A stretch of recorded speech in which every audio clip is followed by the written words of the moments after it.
Hi there, Peter Niagu, your energy advisor. Today we're going to be discussing air source heat pumps with electric backup resistance heating. You know, a lot of our members have air source heat pumps, and although they are very energy efficient to heat and cool your home, this time of year, when it's below 30 degrees for, in some cases, weeks on end, it could have a huge impact on your electric use and your electric bill. So in this video, we're going to discuss how that happens and why. A typical heat pump can generally transfer enough heat from outside to maintain an indoor temperature of 70 degrees Fahrenheit when the outdoor temperature is above 30 degrees. However, as the outdoor temperature drops below 30 degrees, the heat pump loses efficiency and capacity to provide sufficient heat. When the temperature dips below 30 degrees, your system has an auxiliary heat that automatically comes on to supplement the heat pump to maintain the indoor temperature. Auxiliary heat mode is also activated when the thermostat is raised more than 2 degrees and the heat pump cannot meet the heating demand quickly enough. Auxiliary heat mode uses supplemental heat, such as electric strips, to help maintain the desired indoor temperature. Once the outdoor temperature begins to rise and the heat pump can meet the heating demand on its own, it automatically deactivates auxiliary heat mode.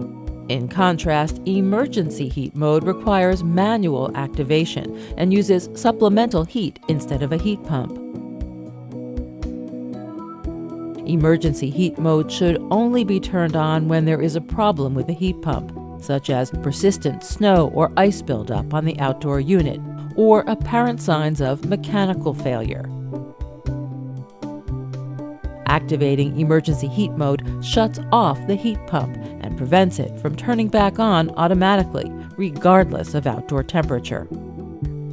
This is a less desirable way to heat a building because it's less efficient and increases operating costs. An average heat pump in normal mode of operation uses approximately 3,000 watts, the equivalent of 30 traditional 100-watt light bulbs. When supplemental heat is engaged, it adds on average an additional 15,000 watts, or 150 traditional 100-watt light bulbs. To give you an idea of how dramatically that could affect your energy usage, let's look at the following scenarios. Let's say your heat pump operates in normal mode at temperatures above 30 degrees for 12 hours a day for 7 days. At 11 cents a kilowatt hour, it would cost about $28 to operate for an entire week. In contrast, let's take a heat pump that requires supplemental heat to maintain a comfortable home when it's 10 degrees outside.